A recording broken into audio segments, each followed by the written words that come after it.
Tu peux me donner mon téléphone, s'il te plaît? Attends 2 secondes. Parce que je veux voir si, il n'a pas un problème. Ouais, c'est peut-être lui qui ne sait pas l'utiliser. Hein.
Ah, ça y est, on se voit. Par contre, je ne vous entends pas. Je ne vous entends pas. Il faut allumer votre.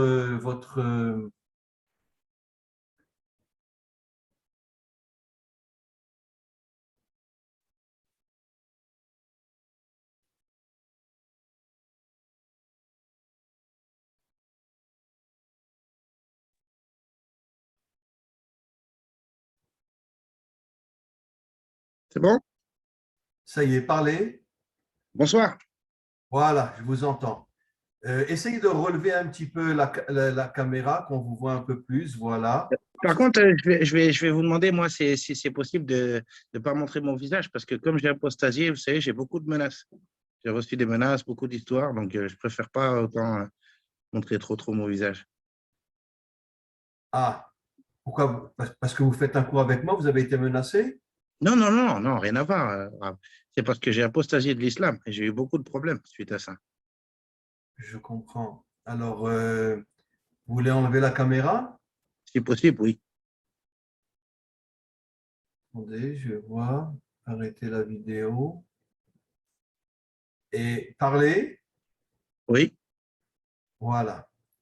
Très bien. Donc, comme ça, on ne verra pas qui vous êtes, mais par contre, le son, continue à parler, cher ami. Oui, je pense que ça fonctionne. Hein. Oui, Vous m'entendez? oui, je vous entends très bien. Eh ben, c'est nickel alors. Oui, parce que vous savez bien, quand on apostasie de l'islam, en général, la charia dit que c'est les pieds devant. Où vous habitez? Moi, je suis sur Béziers actuellement. Ah oui, Béziers, vous m'aviez dit, absolument. Et bon, alors, donc, on va faire un échange sur on va dire sur le complot mondial, mais vous allez parler, vous aussi, bien sûr. Oui, bien sûr. Moi, je voulais vous demander, déjà, vous, comment vous en étiez arrivé à cette déduction de dire que ils vivent parmi nous, ces démons? Ben, de toute façon, parce que nos textes le disent, grâce à Dieu, on a énormément de commentaires, le Zohar et d'autres choses qui disent que la majorité de l'humanité sont en vérité des gens qui ne sont pas des descendants d'Adam et Ève. Les descendants d'Adam et Ève sont une minorité dans le monde. D'accord. Alors, si vous voulez, je vais faire une introduction Oui, et puis après, je vous cède la parole, d'accord? D'accord. C'est bon? C'est bon. OK. Alors, vous voulez vous présenter au début? Comme vous voulez. Bon, vous dites que vous habitez à Béziers, etc. Et voilà. D'accord. Voilà. Alors, on va commencer. Alors, par contre, je pourrais faire que 1 heure de cours. C'est bon? D'accord. D'accord. Alors, attendez, je remets juste votre vidéo 30 secondes. Mais on ne commence pas encore.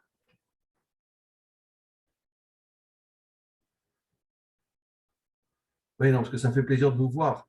Et, et vous avez une belle tête. Merci. Merci. Venez en Israël une fois, comme ça on se verra.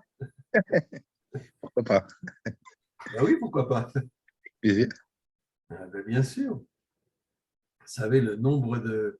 Aujourd'hui, j'ai un tsunami de musulmans qui me contactent et qui veulent des cours avec moi. D'accord. Je vais avoir bientôt un cours avec un imam, Ah, figurez-vous. d'accord. Ouais, incroyable. Oui. Et j'ai beaucoup, beaucoup d'amis musulmans, et en Israël et un peu partout dans le monde. D'accord. Beaucoup, beaucoup d'amis musulmans. Et, et bon, il y a des gens extraordinaires partout, hein, Oui. comme ça. Hein. Il y a des gens extraordinaires partout. Récemment, j'ai fait un cours avec un musulman, après avec 3 musulmans, des gens vraiment, vraiment bien, vraiment extraordinaires.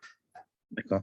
Et bon, écoutez, il faut l'unité dans ce monde. L'unité, ce n'est pas l'uniformité. Oui. On est différents, on n'a pas forcément les mêmes avis, mais on se respecte. Oui. Ça, c'est la chose la plus importante. Moi, c'est tout mon travail. Moi, je travaille énormément, énormément avec les gens des nations aujourd'hui. Et tout mon travail aujourd'hui, c'est de créer l'unité entre les gens différents. D'accord. Voilà. Je suis d'accord avec vous. Voilà. Alors, écoutez, donc, je vais éteindre votre vidéo. Je vais D'accord. faire une introduction D'accord. et après, je vous cède la parole. D'accord? D'accord. Vous savez sur quoi vous allez parler? Oui, oui. Il n'y a pas de souci. OK, cher ami. Alors, je vais arrêter la vidéo. Parler. Oui. Voilà, donc on vous entend bien. D'accord. Alors, 1, 2, 3. Voilà, mes amis, aujourd'hui, nous avons un cours avec un ami de France. Et il y a un petit problème avec la vidéo, donc bon, c'est pas grave, on l'entend, il va pouvoir parler, on entendra sa voix, même si on ne voit pas son visage.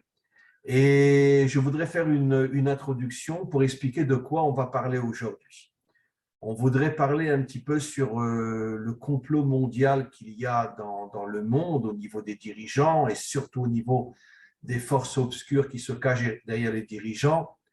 Comme je l'ai déjà expliqué, nos maîtres nous disent dans le Zohar et dans d'autres textes que la grande majorité de l'humanité ne sont pas des descendants d'Adam et Ève. Les descendants d'Adam et Ève se trouvent dans différentes religions. Il y a beaucoup de musulmans qui sont des descendants d'Adam et Ève, beaucoup de chrétiens qui sont des descendants d'Adam et Ève, chez les Asiatiques aussi, etc., et dans le monde entier, mais ça reste une minorité. La grande majorité de l'humanité ne sont pas des descendants d'Adam et Ève, comme d'ailleurs l'explique le Zohar. Vous savez que la Torah est complètement codée et que, évidemment, ce n'est pas un serpent qui a parlé à Ève. Le serpent, c'est un code qui désigne quelqu'un qui est très, très rusé. Mais nos maîtres disent qu'en vérité, cet homme-là était d'une beauté inimaginable et qu'il est arrivé à séduire Ève au point qu'elle est tombée dans ses bras, et plus encore. On l'appelle le serpent parce qu'il savait comment ruser et comment faire tomber Ève. Mais comment se fait-il que c'était un homme d'une beauté inimaginable, disent nos maîtres? Adam et Ève n'avaient pas encore d'enfants.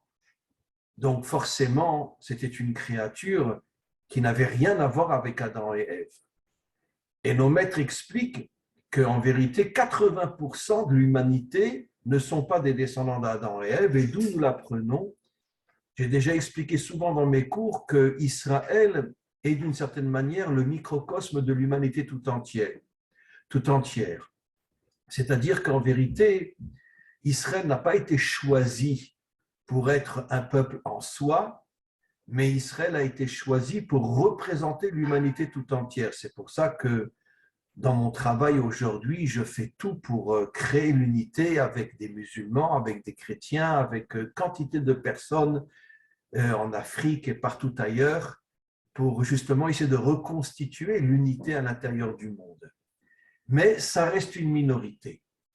Et la majorité de ceux qui ont une forme humaine ne sont pas des descendants d'Adam et Ève, et nos maîtres disent qu'il faut on pourrait dire, les séparer en deux identités.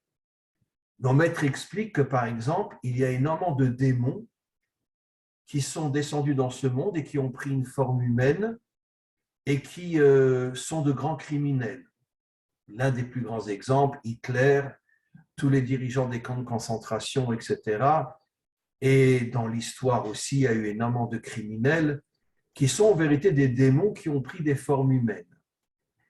Une autre partie de l'humanité ne sont pas forcément des créatures mauvaises, mais ne sont pas des descendants d'Adam et Ève, et dans leur grande majorité, dans le passé, ils étaient idolâtres, et aujourd'hui, ils sont laïcs. C'est-à-dire, ils ne croient pas dans le Dieu unique. Et pourquoi je dis 80% de l'humanité ne sont pas des descendants d'Adam et Ève? Parce que, comme nous le savons, quand Israël, qui est encore une fois le microcosme de l'humanité tout entière, est sorti d'Égypte, 80% ont refusé de sortir d'Égypte, seulement 20% sont sortis d'Égypte, et de là, nos maîtres nous disent que ces 80% étaient en vérité des infiltrés à l'intérieur du peuple juif. Nous savons aujourd'hui que tous les peuples sont infiltrés.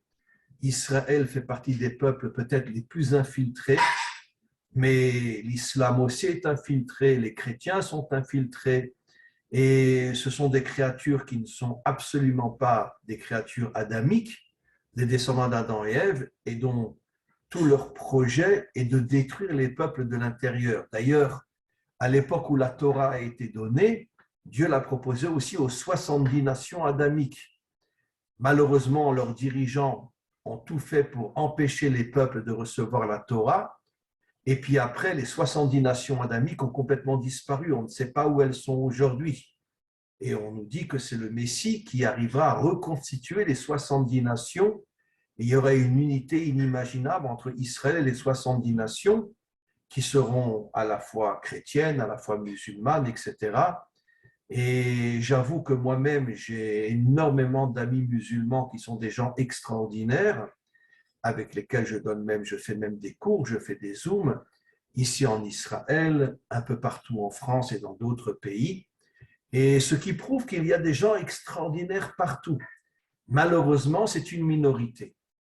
Alors, je voudrais juste conclure, avant de céder la parole à notre cher ami, qu'il faut comprendre que, bien sûr, le Messie, chacun selon sa religion le voit d'une manière différente, mais ce n'est pas le sujet aujourd'hui. Appelons-le le Messie. Le Messie sera bien sûr un descendant d'Adam et Ève, c'est évident, et il va, dans un premier temps, reconstituer les 70 nations. Après, disent nos maîtres, il va monter une armée dont la majorité seront des hommes des nations, plus que des juifs, puisque les nations sont 8 milliards, alors que les juifs ne sont que quelques millions. Donc, dans l'armée du Messie, il y aura une grande majorité de non-juifs, mais qui seront des descendants d'Adam et Ève. Il y aura bien sûr des juifs, mais ça sera la minorité. Et avec cette armée, il va partir en mal contre tous les démons et toutes les forces négatives qu'il y a dans ce monde, au niveau des dirigeants, au niveau de ceux qui se cachent derrière les dirigeants, au niveau des grandes puissances financières qui veulent nous écraser. Aujourd'hui, on le ressent de plus en plus.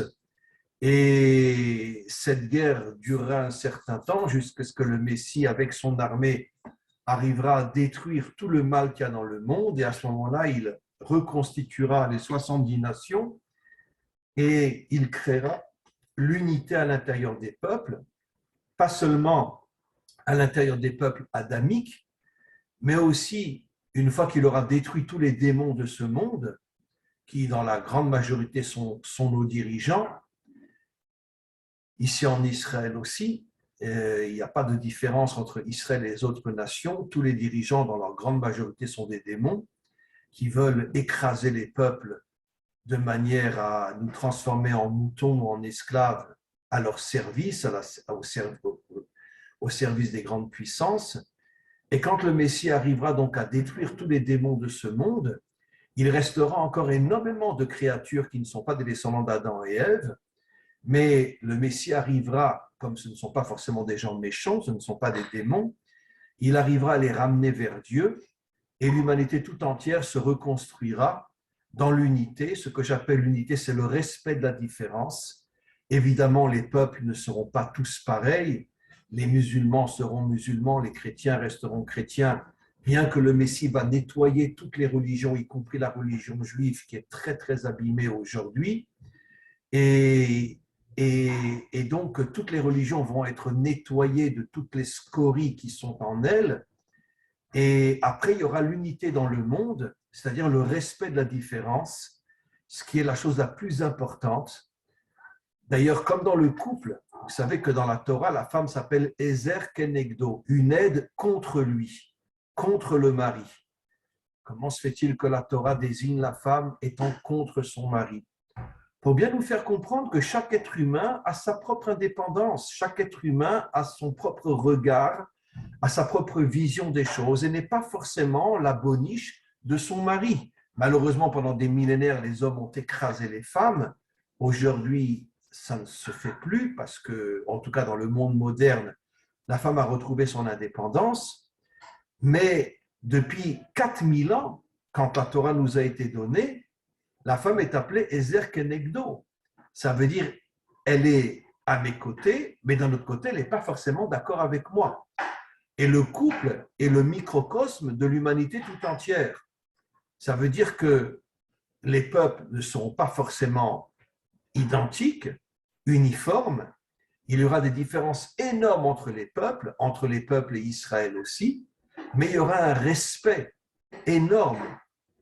C'est-à-dire cette compréhension que tu n'es pas comme moi, mais tu es un homme bien et je te respecte. Et ceci après que tous les démons et toutes les forces négatives auront été expulsées de ce monde, auront été détruites, alors on pourra créer l'unité. Voilà, c'était une introduction. Je cède maintenant la parole à notre ami et nous allons écouter bien sûr ce qu'il dit. Voilà. Bonsoir à tous. Moi, je m'appelle Mehdi, je suis en France actuellement, sur Béziers. Et je suis, pour le coup, je vais vous dire, j'étais musulman pendant 11 ans de ma vie. Et je suis sorti de l'islam, je suis sorti pour moi des dogmes religieux. Alors, je vous dirais que je crois toujours au Créateur. Et ces dernières années, ça fait déjà quelques années qu'effectivement, je recherche sur notre Créateur, à savoir qu'est-ce qu'attendait notre Créateur de nous. Et si je peux me permettre, avec les livres, la question que je me posais dans tous les trois livres, les trois religions monothéistes, c'est la question de se dire Dieu éprouve l'homme. Et moi, cette question me revenait souvent en tête en disant, nous, on nous disait en islam qu'il y avait un bienfait ou une sagesse, le fait que Dieu vous éprouve. Et de fil en aiguille, en se posant ces questions, je me disais, est-ce que Dieu éprouve ou est-ce que ce ne serait pas plutôt le démon, Satan, Lucifer, appelez-le comme vous voulez.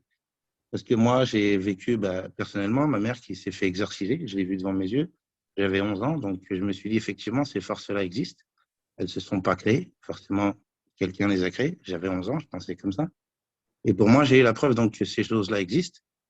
Et je me posais donc cette question, à savoir, est-ce que c'est Dieu qui permet ça? Parce que toujours en islam et même chez les chrétiens, j'entends que c'est avec la permission de Dieu que vous vous faites posséder.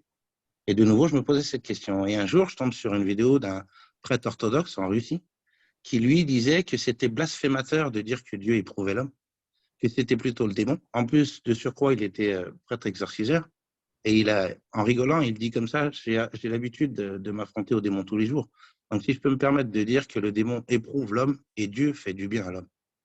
Et de là, je me suis posé cette question. Et ces derniers temps, je vous écoutais, Rav. Et quand je vous ai entendu dire effectivement que 80% des êtres humains n'étaient plus des êtres humains, mais bien des démons, et 20% de descendants d'Adam, comme vous l'avez dit, ça m'a rappelé effectivement une phrase en islam qui disait « Kulli bani Adam », nous sommes tous les enfants d'Adam. Et à partir de là, bon, après, ça, c'est moi, c'est ma vision des choses. Je me suis posé aussi cette question quant à savoir les rites qu'on avait tous. On a tous des rites différents. Vous avez Shabbat, nous, on a le Ramadan et d'autres choses, bien sûr. Et derrière, je me posais la question, et je posais la question donc à des imams, mais je leur disais, mais donc vous me dites que Dieu a descendu plusieurs livres, et puis dans ce livre-là, on me dit que les autres ont été falsifiés, et ainsi de suite. Et je posais la question à l'imam, je disais, donc on est une grande famille. Vous venez, vous me dites, Kouli Beni Adam.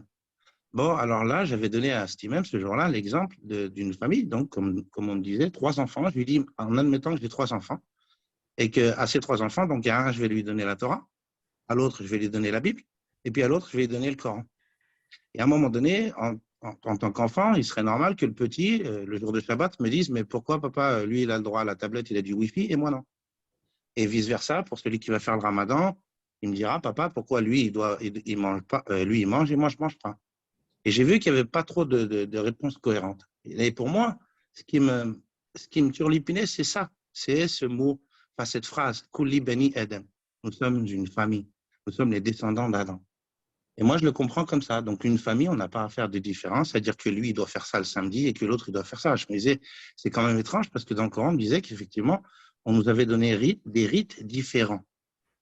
Et je vois que ces rites différents n'ouvrent pas justement cette communication. Et je l'avais dit, donc, cet imam, si je prends ne serait-ce que les 10 commandements et que j'entends de ce qu'on avait trouvé apparemment, ils étaient là il y a 17 000 ans, 10 commandements.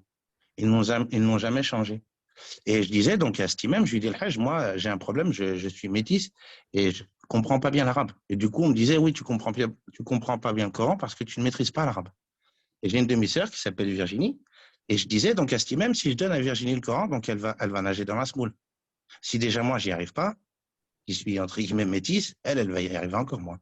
Par contre, si je lui donne les 10 commandements, le Hajj, est-ce que j'ai besoin, comme on dit chez nous en islam, de faire un tafsir, de lui expliquer ce que Dieu a voulu dire quand Dieu me dirait ne vole pas, ne tue pas.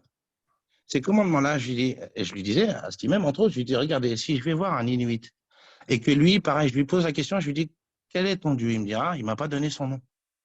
Et qu'est-ce qu'il t'a demandé à toi? Eh ben, il me dirait, voilà, il m'a demandé de ne pas voler, de ne pas tuer.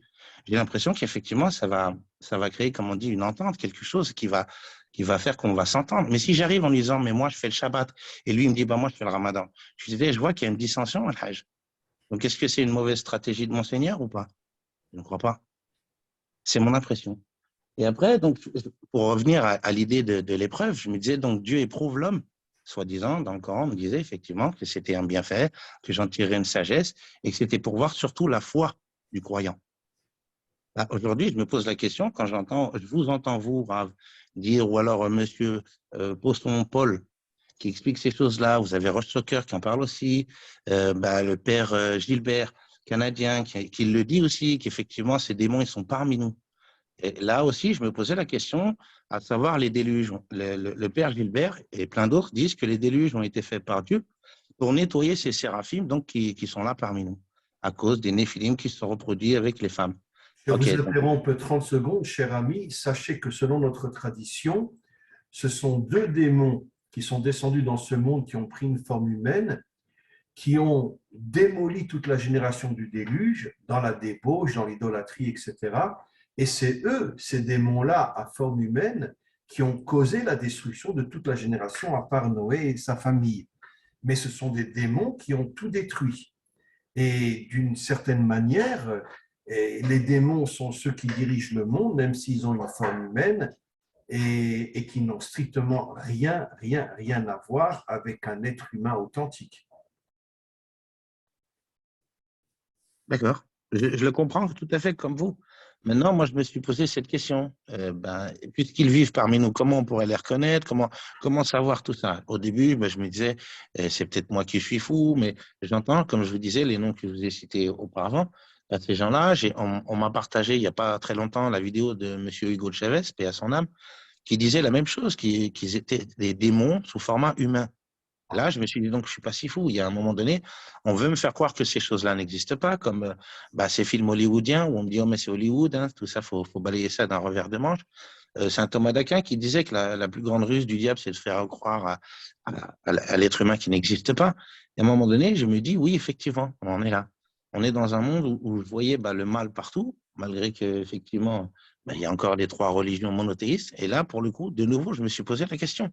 Comment se fait-il qu'avec les livres de Dieu, on n'a pas réussi à rétablir la paix sur Terre, à faire en sorte qu'on s'entende? J'ai l'impression, c'est mon point de vue, que les religions ne font pas en sorte qu'effectivement l'homme soit en paix. Déjà, si on enlevait ces barrières de religion et de dire, comme vous disiez, nous sommes les descendants d'Adam, nous sommes une famille, là, je pense qu'on pourrait s'entendre. Aime ton prochain comme toi-même. Ces fameux 10 commandements. Vous savez, j'ai une chaîne YouTube, Tous Soumis, et on m'a partagé effectivement que l'église de Satan avait manifesté, alors je crois que c'est à Washington, je ne vais pas dire des bêtises, ils avaient manifesté pour une seule occasion, pas pour une imprimerie de Coran ou de Torah ou de Bible, ou pour une création de mosquée ou de synagogue. Non, ils avaient manifesté parce que le maire de la ville voulait mettre une stèle avec les 10 commandements. Ils ont tenu gain de cause. Ensuite, quand vous allez dans la Bible satanique d'Anton Lévy et qui vous dit, lui, qu'ils ont 9 commandements, qu'ils en tirent 11 enseignements, ils sautent le 10. Le 10, chez eux, c'est Dieu. Là aussi, je me suis posé la question à savoir pourquoi le 10, c'est Dieu. Chez eux, 10, c'est Dieu. D'accord. Et le tout premier commandement qu'ils ont, eux, c'est de dire pourquoi je devrais aimer mon prochain comme moi-même. Qui m'a ordonné de faire cela?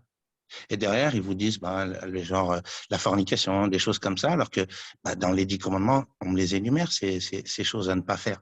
Entre Sûr, autres, aimer son prochain comme soi-même. bien sûr. Donc là, je me pose la question à savoir, est-ce que de nouveau, notre ennemi, moi je l'appelle comme ça, l'autre, depuis qu'il est là, il y a eu un délai. Vous savez, aujourd'hui, en pensant à l'intervention que j'allais faire, je suis tombé sur une vidéo, je dirais qu'il n'y a pas de hasard. Une dame, et d'ailleurs, vous avez beaucoup de gens de votre chaîne qui la suivent, une chaîne chrétienne qui partage beaucoup de sorciers, d'anciens sorciers. Et cette dame m'expliquait, donc, que c'était une praticienne de ces choses-là et qu'elle était vénératrice de Satan. Et à un moment donné, elle explique donc les sacrifices rituels liés au sang. Moi, je me suis posé cette question, excusez-moi, je veux blesser personne, mais le sang. Effectivement, les sacrifices qu'on demande dans tous ces livres religieux. Je me posais la question à savoir, est-ce que c'est vraiment Dieu qui demande ces choses-là? Est-ce que Dieu a besoin? Et un jour, j'ai vu sur Netflix un rave, justement, qui expliquait à Morgan Freeman qu'au début, le Créateur avait dit que les animaux, il ne fallait pas y toucher. Mais alors, pas du tout. Le verset était très long. Alors, je ne sais pas si c'était dans les psaumes de David, mais il était dit clair et net qu'il ne fallait pas toucher aux animaux. Et l'acteur Morgan Freeman demande donc au rabbin, il lui dit, mais et qu'est-ce qui s'est passé donc? Et là, le rabbin lui explique que Dieu a changé d'avis. Vous savez, moi, je suis d'idée, je suis qu'un petit être humain. On me dit l'être humain, il réfléchit. Mais je pense que Dieu, il est le réfléchi. Que Dieu, quand il pose, il n'a pas besoin de revenir en arrière. Et j'ai l'impression que c'est ce qu'il fait dans ses livres en me disant, avant, on avait le droit à ceci, après, vous n'avez plus le droit. Vous savez, moi, ce qui me choquait surtout, c'est d'entendre que vous, avant, vous aviez, apparemment, vous aviez 40 jours de Ramadan. C'était écrit dans le Coran, vous aviez 40 jours, et qu'après, on nous a descendu à nous à 30 jours. Et là, j'avais dit à lui-même, je lui ai dit, qu'est-ce qui s'est passé, le Hajj? Il a vu qu'on n'était pas capable, donc il a réduit à 10 jours. Et avant, il était dit que vous n'aviez pas le droit de toucher à vos femmes la nuit, et que nous, permission nous était faite. Là, j'ai dit, pareil, à lui-même, j'ai dit, le Hajj. Donc Dieu, il se soumet à la volonté de l'homme. Parce que là, il change d'avis en me disant dans le Coran, pour le coup, maintenant, vous avez le droit à recourir à vos femmes le soir. Je ne comprenais pas tous ces Oui, discours où Dieu change d'avis. oui, vous avez 100% raison, cher ami. Normalement, le jeûne du Ramadan, c'est 40 jours. Et aujourd'hui, en Israël, bon, moi, j'ai beaucoup de contacts avec des musulmans. J'ai même de très bons amis musulmans. Et ils m'ont raconté que non, qu'aujourd'hui, le Ramadan ne dure que 30 jours et il n'est plus 40 jours. Donc finalement, ce sont les hommes qui ont décidé de diminuer le jeûne de 40 jours à 30 jours. Ce n'est pas Dieu, bien évidemment. Donc voilà, moi, ces questions, c'est ce que je me pose. Vous savez, je suis quelqu'un qui se pose beaucoup de questions. Je n'ai pas de science, je n'ai pas de prétention aucune. C'est juste que, comme on dit, des hypothèses, des idées qui me viennent en tête en me disant, est-ce que Dieu vraiment a demandé tout ça à l'homme? Vous savez, pour moi, l'interprétation que j'ai aujourd'hui, sans blasphémer, moi, je crains mon Créateur et je le respecte énormément. Mais j'ai l'impression qu'effectivement, les religions, c'est Jacques Haddy a dit. Fais ci, fais pas ça, fais pas comme ci, fais pas comme ça. Maintenant, si je prends l'exemple des gens qui vivent vous savez, dans ces pays retirés, dans ces contrées, on me dit que ces gens-là, les aborigènes ou des gens comme ça, sont des sauvages sous prétexte qu'ils ne mangent pas avec des couverts. Moi, je vois l'homme, vous savez, on me dit que l'homme, il est créé, qu'il a des envies, des pulsions. Bref, on me fait comprendre, entre autres dans New Age, et pas que dans New Age d'ailleurs, que l'homme, il fait des péchés, que l'homme, il fait des bêtises, il est attiré à ça. Bah, j'ai l'impression qu'on m'aurait un peu menti quand même. Parce que quand je vois ces Africains ou ces aborigènes qui vivent retirés, qui ont une simple peau de banane devant leur appareil génital, on me dit c'est des sauvages. Mais quand je vois ces documentaires, vous savez, ce que je vois, c'est qu'ils ont un grand cœur Et et bien qu'ils sûr. n'essayent pas de se voler entre eux, ils n'essayent pas de convoiter la femme du voisin, alors qu'ils n'ont pas d'écrit de Dieu pour bien se comporter, ou ils n'ont pas de loi dite gouvernementale pour bien se comporter. Et j'ai Et l'impression que ces gens-là savent mieux se comporter que nous. vous avez 100% raison. C'est en vérité le monde occidental qui a complètement falsifié les Africains ou même les Indiens. Vous savez que quand les Européens sont arrivés en Amérique, ils ont massacré des millions d'hommes, de femmes et d'enfants et de nourrissons indiens. Et puis après, excusez-moi de le dire, mais ces ordures ont créé des films hollywoodiens où ils nous montrent que le cow-boy est gentil et que l'Indien est une véritable crapule, alors que c'est tout le contraire. En vérité, les Indiens ont voulu défendre leurs terres et les Européens les ont massacrés d'une manière absolument inimaginable. N'oublions pas ce qu'ils ont fait aux Africains aussi. Ils ont violé des millions de jeunes filles et ils ont pendu et torturé des millions d'Africains qu'ils ont transformés en esclaves. Et puis après, les Américains se disent on est les meilleurs, on est les plus gentils, alors que c'est les plus grands massacreurs de l'histoire. Donc on voit que le monde occidental, ce n'est pas le seul, mais en tout cas, je parle maintenant du monde occidental, est véritablement un monde dirigé par des démons. Parce que comment qu'on peut se permettre de massacrer tellement d'Indiens, de leur prendre leurs terres, de massacrer les Africains, etc. Donc vous avez 100% raison. On nous fait croire des choses horribles à l'égard des Africains, à l'égard des Indiens et d'une certaine manière, j'oserais même dire, même à l'égard des Juifs.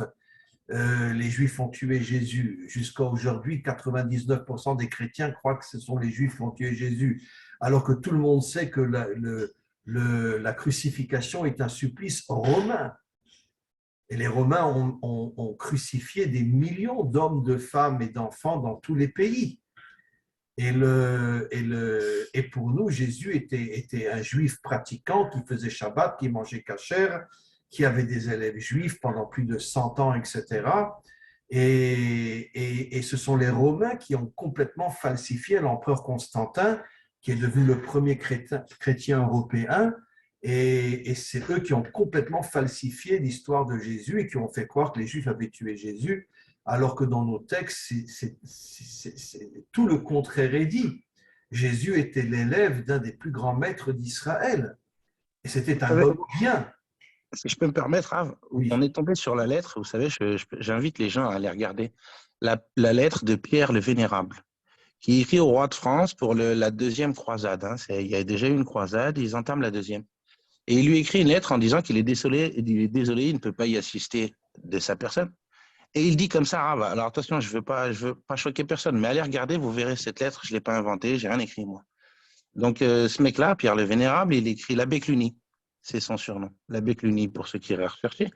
Il déclare comme ça, il dit que vous, les judaïques, vous ne croyez pas au retour du Messie. Et que les musulmans, c'était pareil. Ah bon? Et là, il dit au roi de France, il va falloir convaincre les musulmans, mais pour vous, les judaïques, il disait qu'il n'en avait rien à faire et qui disait comme ça que vous aviez qu'à mourir avec l'Antichrist. Mais c'est complètement faux. Nos textes ne parlent que de la venue du Messie. Ben, regardez, moi, aujourd'hui, la question que je me suis posée, Rav, et avec tout le respect que je vous dois, avec tous les auditeurs, je ne suis pas là pour… je vous dis, moi, c'est qu'une hypothèse. J'ai partagé avec des témoins de Jéhovah un jour qui sont venus chez moi et je leur ai posé la question. Moi, je commençais juste à sortir, effectivement, doucement mais sûrement de l'islam. Et là, je pose la question à la dame et à ce monsieur qui était venu me voir. Enfin, vous connaissez les témoins de Jéhovah, ils viennent frapper à la porte ici en France. Et donc, je leur pose la question, on discute, je leur paye un café, puis je leur pose la question, leur croyance quant à la fin des temps. Alors, ils me disent qu'ils croient aussi à l'Antichrist et que Jésus va revenir et qu'il va apporter l'âge d'or pendant 1000 ans de paradis sur terre. OK, merci. Bon, moi, de là, je leur explique, vous savez, le traité Blue Bern en 1944, ils ont fait un accord avec les Américains disant qu'ils allaient passer des films hollywoodiens ou en France. Déjà, il donnait 600 millions de dollars de, comme on dit chez nous, de sadaka, d'aumône. Et derrière, il mettait une petite clause au contrat. Il fallait mettre des films hollywoodiens. Le premier film importé, c'était Fantasia avec Mickey. Dedans, on parle de sorcellerie, démons, ceci, cela. Ça commence déjà bien. Donc après, je dis à cette dame et à ce monsieur, je leur dis, donc vous croyez à ça? Nous aussi, les musulmans, on croit effectivement au Dajjal. Hein, il s'appelle comme ça en islam, le Dajjal, l'Antichrist, et le retour de Isa, donc de Jésus. Et vous, chez vous, ben, le Mashiach. Et là, je lui dis comme ça un jour, entre autres à cette dame et à plein d'autres personnes, je leur disais, donc, si vous allez voir les bouddhistes, ils vous diront qu'à la fin des temps, ils attendent Bouddha. Vous allez voir les orthodoxes en Russie, ils disent qu'eux, ils attendent le dernier tsar. Vous allez voir maintenant les francs-maçons qui vous disent, eux, Albert Pâques et tous ses copains, qu'à la fin des temps, ils attendent qui? Lucifer. Je me dis, ça fait quand même beaucoup de monde qui doit débarquer à la fin des temps et qui clamera qui? Qui clamera quoi? Qui viennent de Dieu. Bouddha viendra me dire qu'il a envoyé de Dieu, Jésus, Isa, il me dira qu'il a envoyé de Dieu, et ainsi de suite. C'est peut-être Lucifer aussi pour le coup, si on demande à Albert Pike et ses copains. Donc moi, je me posais la question. Et là, maintenant, on va aller chez Hollywood, traité de Blue Burn, 1944, des films hollywoodiens, où on me balance des films comme Damien, ou des films comme La Société du Diable. Et dedans, vous avez aussi, on va aller maintenant chez le père Ringambal dans 82, père canadien qui est revenu les pieds devant parce qu'il a été convoqué au Vatican pour ce qu'il dénonçait, le subliminal. Et lui, il vous dit quoi dans le subliminal? Il vous dit que les gens comme les Rolling Stones, Led Zeppelin, tous ces gens-là, donc à l'époque, et pas que, les Jay-Z et compagnie, les rappeurs d'aujourd'hui, vous mettent dans des paroles subliminales qu'effectivement, qui va arriver? L'Antichrist. Et qui? Jésus. Il vous donne le paquet, ils sont gentils, les garçons. Et donc, pour en revenir aux témoins de Jéhovah, je leur dis, vous savez, chez nous, en islam, on appelle ça, vous, j'ai entendu, vous dites ça, teshuva. Nous, on appelle ça taouba, le repentir. Je dis, vous savez, maintenant, on me dit que ça, c'est subliminal, madame. On a été prévenu dans les religions que, soi-disant, l'Antichrist allait arriver. Mais alors ça, qu'on me dit Hollywood, le bois sacré, Hollywood vient me prévenir dans des films à gros budget, qu'effectivement, qui va arriver alors à la fin de tout ça? Ben, Jésus me sauver. Alors maintenant, moi, je pose la question, est-ce que c'est Jésus, comme on dit, le porteur de lumière et Lucifer, sont-ils comparables? Attention, je ne veux blesser personne. Mais entendez bien, le Vatican, ce qu'ils ont déclaré en 2004, ça a été filmé, qu'ils attendaient effectivement le Fils de Dieu, Lucifer, et le monsieur qui a traduit la vidéo pour nous, il explique qu'en latin, Lucifer, ça veut dire porteur de lumière. Là, j'insiste, je lui dis, Greg, non, regarde bien, il dit Lucifer, porteur de lumière. Il te donne son nom. Donc, qui va arriver à la fin des temps? Jésus ou alors, comme me disent les francs-maçons, Lucifer? Moi, je me pose la question. C'est évident que, bon, nous, en tant qu'Hébreux, nous ne croyons pas que Jésus va revenir, nous croyons bien sûr que le Messie va venir, mais vous savez que dans notre tradition, on explique que le Messie, c'est un verset que je vais traduire en français, Ish tartav ou mi tartav yitzmar, un homme qui viendra de tout en bas, un homme qui viendra du peuple.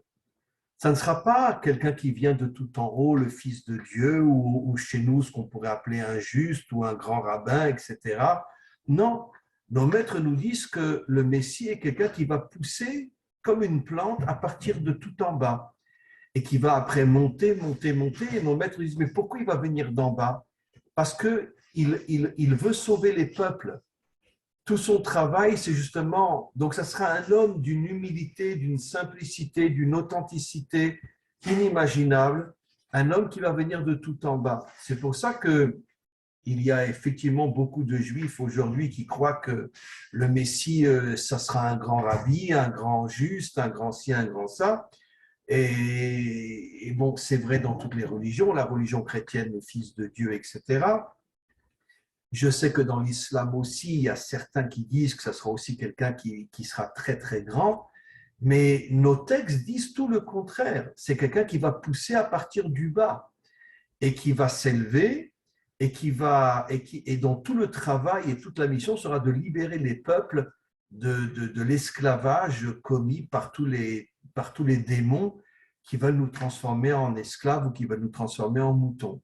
Ça sera son principal travail. Et donc, encore une fois, je n'ai aucun problème si les chrétiens pensent que Jésus va revenir, je ne les critique pas. Encore une fois, je suis quelqu'un qui recherche l'unité, c'est-à-dire le respect des différences. Et c'est ça tout mon travail, c'est ça tout le but de ma vie, de respecter celui qui n'est pas comme moi.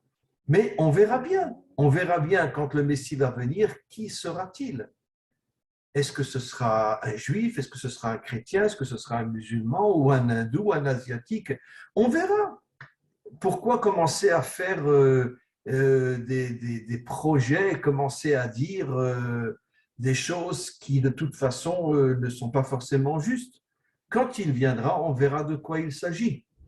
Moi, c'est pour ça que je refuse totalement de dire qu'il sera ci ou il sera ça, etc. Attendons et on verra. On verra. N'oublions pas que chez nous, le roi David avait été d'origine non juive aussi. Et il vient de Ruth. Ruth s'est convertie, elle appartenait au peuple de Moab, qui était l'un des pires ennemis d'Israël. Et donc, elle a donné naissance après à toute une lignée dont le roi David est sorti. Et nos maîtres expliquent comment se fait-il que le roi David porte en lui finalement on pourrait dire une identité qui n'est pas juive à 100%.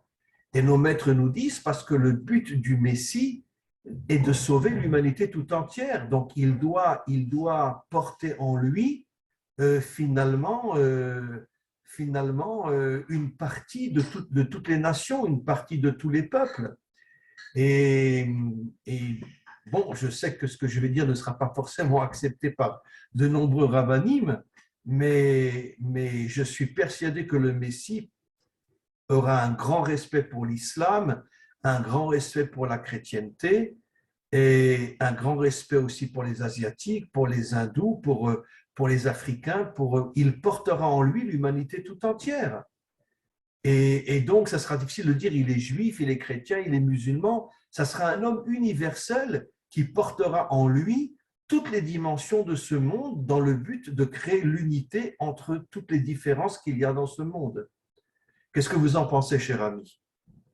Moi, je vous dirais mon point de vue, comme d'habitude, je pense personnellement. Vous savez, j'ai écouté un monsieur qui, lui, a fait un peu comme moi, j'avais l'impression, il mélangeait un peu tout, et ça avait quand même un certain sens. Lui, il disait que bon, c'était un ancien musulman ancien, un ancien converti, et lui, il expliquait que pour lui, le Mahdi, parce qu'on attend un Mahdi qui viendra justement réinstaurer l'armée pour Jésus quand il arrivera, bon, ça, c'était dans les hadiths. Et donc, l'imam Mahdi, lui, il dit, ce monsieur, que l'imam Mahdi, c'est quoi? C'est tout simplement l'éveil des gens. Les gens qui se réveillent tout simplement face à ce monde-là, en face de nous, hein, comme on disait tout à l'heure, ces gouvernants qui sont la plupart des démons sous format humain, qui sont en train de nous faire plus que du sale. Et donc, il expliquait ça. Et il disait que Jésus, pour lui, hein, son interprétation, j'ai trouvé ça beau et intéressant, qu'on attendait toujours un sauveur externe, à dire que Dieu, pour lui, et je trouve ça beau, Dieu est capable effectivement de sauver l'homme. Comment? En passant par un autre homme? Non, lui il disait que c'est tout simplement l'homme, que lui il disait l'image de Jésus qui vient vous sauver, c'est vous-même. Il faut que vous reveniez vers Dieu. Et lui il disait, ça passera par quoi? Par l'être humain, tout simplement. Et derrière, j'entendais que l'Apocalypse, le mot Apocalypse, voulait dire divulgation de vérité, divulgation de lumière. On est en train d'aller vers la lumière. Vous savez ce que j'entends après? Je ne suis pas là pour faire adhérer à quoi que ce soit. Mais j'entends qu'effectivement, Albert Pike, dans sa lettre, il le disait en 1800. Il lâcherait sur les croyants, les athéistes et les nihilistes afin qu'ils désespèrent de Dieu pour mieux accueillir la lumière de Lucifer. De nouveau, c'est intéressant parce que je l'ai partagé il y a quelques semaines sur ma chaîne grâce à une sœur qui m'avait envoyé qu'effectivement, Le Monde et Le Figaro ont fait un article de presse concernant le Vatican. Ils s'inquiètent car les gens apostasient et ils vont voir quoi? Ils vont voir Lucifer. Vous avez aussi une vidéo que je suis tombé dessus il n'y a pas très longtemps. Les savants de l'islam s'inquiètent parce que là aussi, de nouveau, beaucoup de musulmans apostasient. Sur Terre, ils sont quelques millions.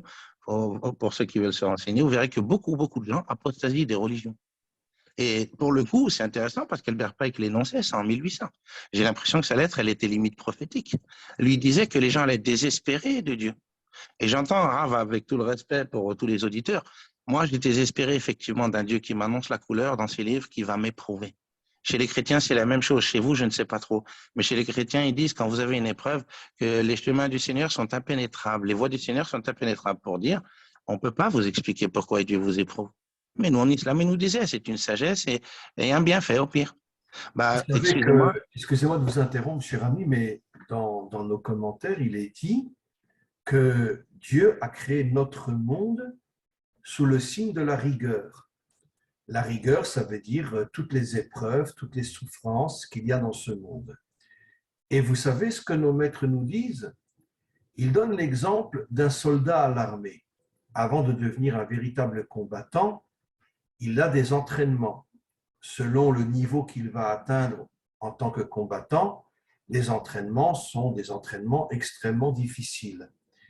Et donc, nos commentaires disent que, en vérité, la véritable raison pour laquelle Dieu crée des épreuves et des difficultés dans ce monde, c'est pour faire de nous des gens forts, des gens qui ne baissent pas la tête devant l'épreuve, des gens qui ne reculent pas devant la difficulté et qui sont prêts à défoncer tous les obstacles pour devenir des hommes forts. Parce que Dieu voulait que au moins une partie de ce monde devienne de véritables guerriers. Ça veut dire qu'ils ne renoncent jamais devant une épreuve, devant une souffrance, devant une difficulté. Au contraire, ils avancent et n'ont peur de rien. Et c'était la volonté de Dieu de créer un monde dans lequel il y ait des gens forts, des gens volontaires, des gens déterminés, qui ne baissent jamais la tête, qui sont anti-système, qui refusent de baisser la tête devant les dirigeants, bien sûr, quitte même à prendre une balle dans la tête, mais en tous les cas, comme nos maîtres disent, mieux vaut mourir debout que de vivre à genoux. Et donc, c'est la raison pour laquelle il y a tellement de difficultés dans ce monde pour faire de nous des gens forts, des gens qui n'ont peur de rien. Qu'est-ce que vous en pensez? Mon point de vue, comme d'habitude, je vais vous le donner. Vous savez, en islam, ils nous enseignent la même chose, qu'effectivement, la notion d'épreuve, elle est faite pour irja', pour revenir vers Dieu, pour se poser la question existentielle, à savoir, est-ce que c'est ça ma vie? Vivre pour mourir demain? Non. Effectivement, nous, il nous disait que la notion d'épreuve, elle était en sorte de rappel. Ça servait de rappel. Ou alors aussi pour tester la foi, savoir si on avait une grande foi, effectivement. Ça aussi, c'est le même discours qu'on me sortait. Aujourd'hui, j'ai du mal avec ça. Vous savez pourquoi? Parce qu'effectivement, derrière, on me disait que ce Dieu, donc en islam, il était plus rafour qu'une mère. Il était plus miséricordieux qu'une mère. Aujourd'hui, tous les auditeurs ont une maman et ils savent de quoi je parle. Une maman, elle pardonne énormément. Mais derrière, j'ai l'impression qu'effectivement, et beaucoup de gens ont eu ce sentiment de dire que Dieu, il n'est pas si rafour qu'une mère, parce qu'il vous annonce effectivement un sentiment éternel si vous vous loupez ici, si vous loupez vos épreuves, si vous n'êtes pas patient et endurant, parce que nous aussi, on nous invite effectivement à beaucoup de patience et d'endurance dans ce monde-là. Mais là, de nouveau, en tant que plus miséricordieux qu'une mère, moi, je posais la question à ma petite maman, hein, ça peut paraître bête, mais je lui disais, maman, est-ce que tu aurais fait en sorte que je vive dans un monde pareil? Parce que vous savez, il y a un verset dans la Sourate les djinns où on me dit, on nous a décrété un djinn personnel qui nous incite furieusement à la désobéissance. Je vois effectivement le démon, voilà, il est en train de se donner un cœur joie, machin. Et là, je me dis, est-ce que c'est Dieu? Parce que tous les athées posent aussi cette question. Votre Dieu miséricordieux qui crée un démon qui est là pour faire du mal à l'homme. Écoutez, Alors, je m'excuse de vous interrompre, cher ami, excusez-moi sincèrement, mais les démons n'ont pas été créés par les hommes. Toutes les forces obscures de ce monde n'ont pas été créées par les hommes. C'est Dieu qui a décidé de créer le bien et le mal pour que l'homme puisse se battre contre le mal et devenir un homme fort, un véritable guerrier. Et donc, c'est Dieu qui a créé le mal dans le monde. C'est pas nous qui l'avons créé. non, je n'ai pas dit ça, mais en attendant, regardez, je trouve ça cohérent, comment dire, l'explication des dominicains. Alors, c'est une théorie, hein, la théorie des savants dominicains. Eux, ils vous mettent en avant que, soi-disant, Lucifer était, enfin Satan, appelez-le comme vous voulez, c'était le juge personnel du Créateur, là-haut, soi-disant. Et donc, déjà, quand on dit juge, ça veut dire forcément, il y avait déjà du bordel, s'il y avait un juge. Et que, soi-disant, il s'est révolté contre le système du Créateur. Le Créateur, son système, sa justice, était rendue que, selon une seule règle, l'amour. Les dominicains disent qu'il s'est révolté et qu'il a dit non, ça ne marchera pas, ce système. Le système de la science, de la connaissance, du savoir. Et là, je me dis, tiens, un discours de franc-maçon, ça. Connaissance, savoir, illumination, initiation. Et là, les dominicains disent, qu'est-ce qui s'est passé? Dieu lui a coupé les vivres. Et il lui a dit, descends, fiston. Et on verra tes talents d'artiste. Et aujourd'hui, Rav, je vous assure, je suis tombé sur cette vidéo, donc sur cette chaîne chrétienne, qui disait, cette pratiquante-là du satanisme a dit comme ça, qu'effectivement, Satan était un grand enfant, un petit enfant capricieux, et il ne voulait surtout pas perdre que son château de sable soit nettoyé par l'eau. Et qu'elle a dit effectivement qu'il est en perte de vitesse en ce moment. J'ai trouvé ça très intéressant quand elle a dit cette petite phrase, un petit enfant capricieux. Et ben, c'est de là qu'une dame m'avait dit une fois, alors je ne me rappelle plus qui, elle avait dit Dieu n'a pas créé un être vil qui cherche à faire du mal à l'homme. Non. Elle a créé des enfants, on est tous ses enfants, et que certains ont voulu jouer les désobéissants, ont voulu jouer les adolescents un peu effrontés en disant papa, non, ça ne marchera pas. De nouveau, elle retournait un peu à la théorie des dominicains, que soi-disant, nous en islam, on disait que Iblis, donc Satan, a refusé de se prosterner, alors qu'avant, on disait que c'était un djinn et qu'il était un grand adorateur de Dieu. Et je me disais, donc, s'il a fait des soujoutes, comme on dit, des prosternations, comment se fait-il que ce jour-là, symboliquement, il ne veut pas faire une soujoute devant Adam? Mais c'est Dieu qui lui ordonne. Et là, je me posais la question à savoir, donc, le test, il a été sur qui? Sur notre ennemi ou sur l'être humain? Dans les religions, on fait comprendre que le test, il a été posé sur l'homme. C'est l'homme qui a cédé, qui a mangé le fruit, J'ai l'impression que c'est l'autre qui est testé. Si je suis la théorie des dominicains, et je la trouve beaucoup plus, comme on dit, miséricordieux, de dire qu'effectivement, le Créateur nous a donné une belle vie, et que j'entends ces sorciers qui me disent qu'effectivement, ils doivent passer par des êtres humains pour obtenir tout ce qu'on a. J'entends des exorcismes ou des djinns ou des démons, appelez ça comme vous voulez, qui disent qu'ils sont rentrés dans des corps pour de la fornication, pour des fruits, pour de l'alcool, pour, entre autres, une fois j'ai entendu, pour du coca. Et je me dis donc, tout ce monde-là, tout ce beau monde-là, apparemment, ils n'ont rien dans leur monde à eux. Et ils doivent passer par l'être humain. Et vous avez des gens comme Paul Poisson ou d'autres, ou la petite fille de M. Eisenhower qui l'explique très bien, que ces démons sont comme des parasites sur le dos de l'être humain, que sans nous, ils n'auraient accès à rien. Bien sûr. De toute façon, depuis la faute de Adam, nos maîtres disent que ce sont les démons déguisés en hommes qui dirigent le monde. Il y a bien sûr des exceptions. Il y a bien sûr des dirigeants qui sont des gens bien. Mais dans la grande majorité, en vérité, ce ne sont pas des êtres humains. Ce sont des démons qui ont pris une forme humaine et qui dirigent le monde. Et tout ça, et on le voit aujourd'hui, on le ressent de plus en plus, afin de nous transformer en moutons, de nous transformer en esclaves.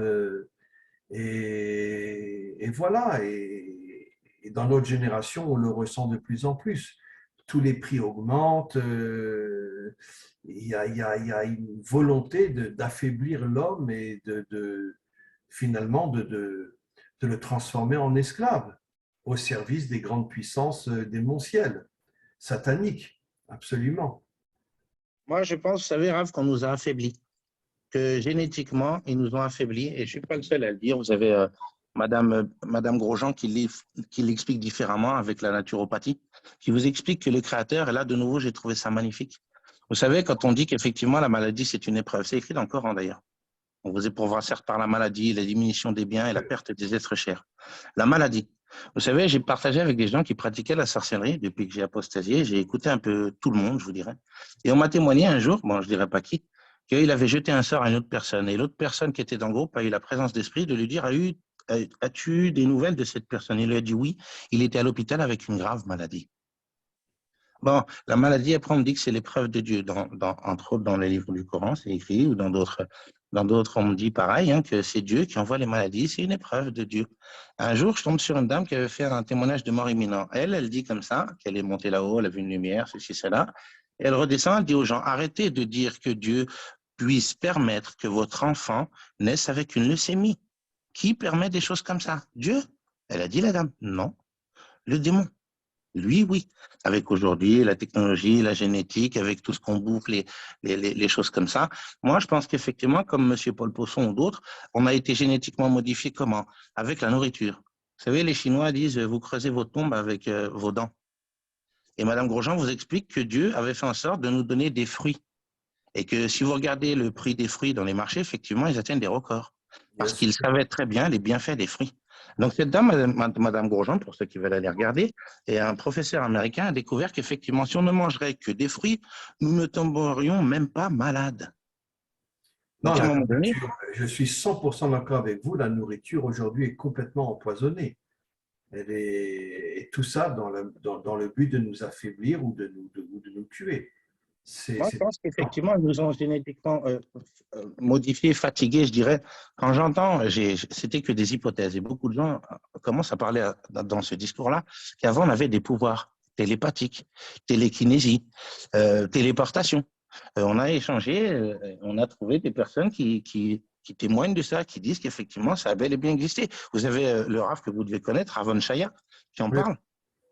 Qu'effectivement, la téléportation, c'était un droit qu'on avait. Alors, le Rav explique à une certaine distance. Moi, je vous dirais que ça, j'y crois pas. Je pense qu'effectivement, si Dieu m'a donné la permission, il me l'a donné. Pourquoi de telle distance à telle distance?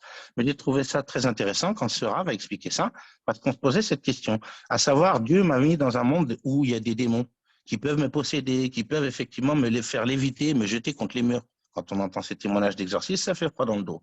Et vous vous dites donc, Dieu m'a créé faible face à ces choses-là? De nouveau, il va falloir passer par un imam, par un rabbin, par un prêtre, pour pouvoir être, entre guillemets, sauvé du démon.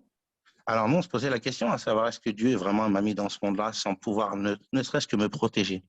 Je pense que non. Je vais vous dire, excusez-moi de vous interrompre, que moi, je n'ai aucune confiance dans les représentants religieux. Que ce soit les prêtres, les curés, les imams, les rabbins, je n'ai strictement aucune confiance. J'en parle souvent dans mes cours. Pour moi, la religion, c'est le venin du serpent. Ça veut dire, c'est en vérité, la religion, elle est complice avec la politique, et c'est ce qu'on appelle l'union entre le clergé et la noblesse, mais c'est vrai dans toutes les religions.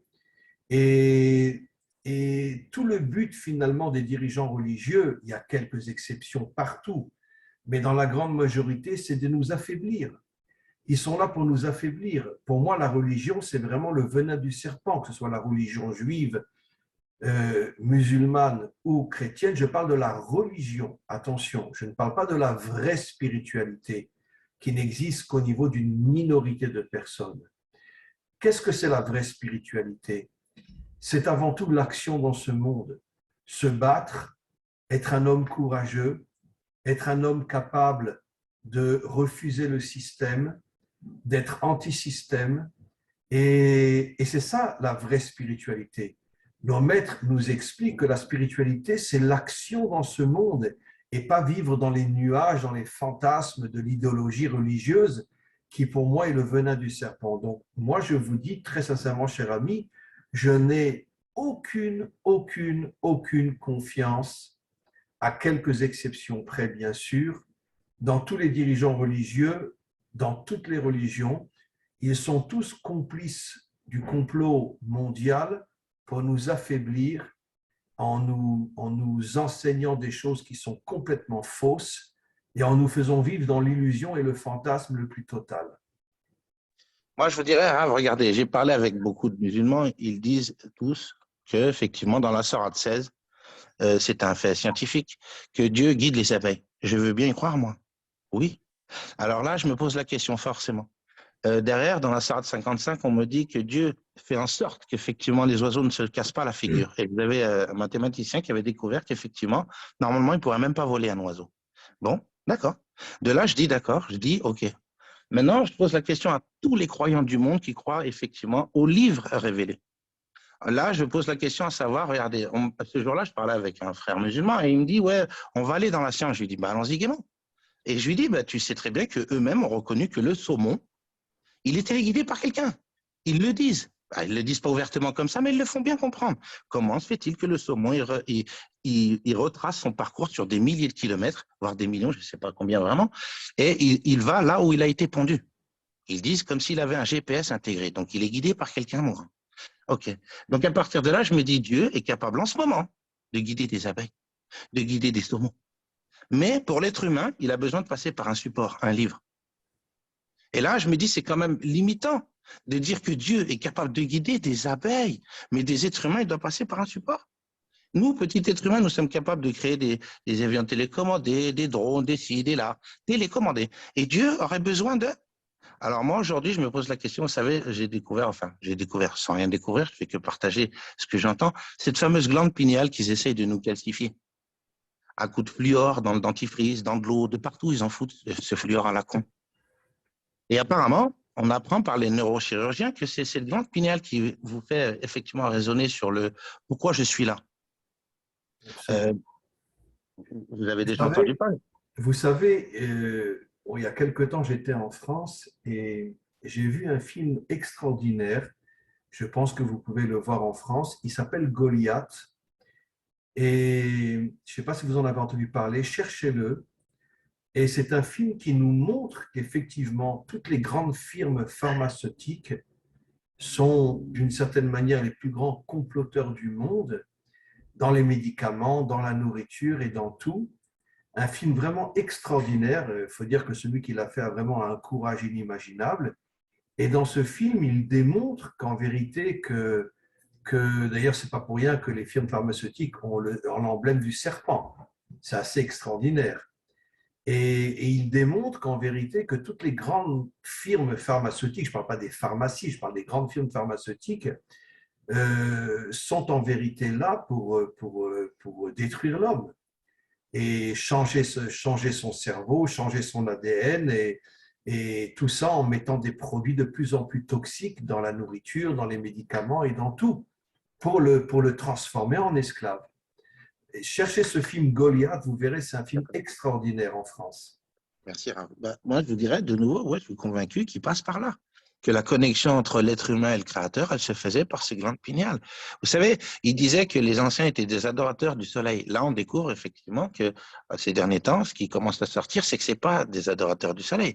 Ils savaient qu'à un moment donné, je ne vais pas froisser de nouveau personne. Nous, dans les hadiths, il était dit qu'il y a un temps horaire où vous ne pouvez pas prier, ça s'appelle shuruk. C'est au moment même où le soleil, effectivement, il est rosé et il commence juste à se lever. Et le soir, entre le Maghreb et l'Aïcha, vous ne deviez pas prier de nouveau parce que le soleil est rosé et qu'il se couche entre les cornes de notre ennemi. Ça, c'était dans des hadiths. Bon, j'entends apparemment que cette glande pinéale, vous pouvez effectivement la régénérer quand le soleil il est rosé, le matin et le soir. Je me dis, ah bon? Et là, il disait que nos ancêtres étaient donc des adorateurs du soleil. Non, je commence à comprendre que peut-être que ces gens-là savaient. Et vous savez, ce que j'en comprends de nouveau, c'est que ces gens-là là, qui sont au pouvoir, ils ont, eux, pour moi, j'appellerais ça comme ça la vraie religion, celle de Dieu. Celle que, vous savez, comme vous disiez tout à l'heure, le microcosme et le macrocosme. J'ai l'impression qu'effectivement, il y avait un écosystème dans cet écosystème. Mais eux, ils m'en ont pas parlé. Eux, ils m'ont dit qu'au contraire de ça, c'était des associateurs, c'était des adorateurs du soleil, des adorateurs de la lune. On a parlé avec une dame, j'ai eu la chance de parler avec une dame, son fils a eu cette maladie, là, vous savez, la maladie de lune. Oui. Ce petit ne peut pas sortir en journée, il ne peut sortir que la nuit. Et cette dame me témoigne qu'effectivement, quand elle sort en pleine lune, donc tout l'été, souvent, elle me disait qu'elle était plus en forme. Elle me disait entre autres que ses cheveux poussaient plus, ses ongles, et ainsi de suite. Elle était en meilleure forme que tout le reste de l'année. Alors qu'eux, ils me disent, la pleine lune, qui fait des bains de pleine lune? Mais eux, ils doivent savoir. Vous avez une chaîne, je pense que vous connaissez, pour ceux qui sont là peut-être, Alexandre Le Breton, qui l'explique très bien. Ces gens-là, s'ils se réunissent à des endroits bien précis, à des horaires bien précis, c'est pas pour rien. Ils savent très bien que l'énergie du Créateur, il y a des endroits tellurgiques sur Terre et ils le savent. Ils ont construit le château de Versailles à cet emplacement, le château de Chambord et ainsi de suite. Il y a beaucoup de constructions qui ont été faites par Mitterrand ou d'autres, qui ont été faites à des emplacements stratégiques sur Terre parce qu'ils captent l'énergie du Créateur. Ils savent qu'effectivement, ils parlent d'énergie libre, que cette énergie, elle était accessible pour tout le monde et qu'elle est régénérante pour les gens. Pardon, on se régénère avec l'énergie du Créateur. Et eux, ils la détournent pour leur bienfait à eux, ou au pire, pour nous faire du mal à nous. C'est ce que j'en comprendrais, Rav. Pendant que nous, on se prend la tête dans les mosquées à savoir ce que Dieu il a dit, qu'il n'a pas dit, comme vous, hein, comme les chrétiens, eh ben, eux, on voit ce qu'ils sont en train de faire avec le monde en face. C'est ce que Absolument, je constate. 100% d'accord. Écoutez, cher ami, on va mettre fin à notre discussion. J'aimerais énormément, énormément qu'on reste en contact, bien sûr, sur WhatsApp et qu'on refasse un Zoom ensemble, et peut-être plusieurs même. J'ai beaucoup, beaucoup, beaucoup apprécié la manière dont vous avez expliqué les choses et j'avoue que vous êtes un homme extraordinaire. Et, et donc, on va rester en contact pour parler sur d'autres sujets. Et, et voilà, donc on va mettre fin maintenant à notre discussion. Encore une fois, vraiment, tous mes remerciements. Merci à vous. Et on reste en contact sur WhatsApp et on essaiera de programmer un prochain Zoom ensemble. Avec D'accord, plaisir. cher ami? Avec plaisir. Voilà, en tout Je cas, vous remercie. c'était un échange extraordinaire. J'ai beaucoup, beaucoup apprécié ce que vous avez expliqué. et on continuera bien sûr à être ensemble et à faire d'autres Zooms ensemble. D'accord, cher ami? Merci. Merci. Une bonne soirée à vous et à Merci tous. beaucoup et on reste en contact sur WhatsApp. Bien D'accord? sûr. À très bientôt. À très très bientôt, cher ami, et que Dieu vous bénisse. Et encore une fois, je pense que vous avez fait le bon choix d'être connecté à Dieu sans rentrer dans une religion spécifique. C'est ce que j'essaye moi de faire aussi. Voilà. Merci. Que des Merci. bonnes choses, cher ami. Au revoir. Pareillement. Merci. Au Au revoir. revoir. Au revoir.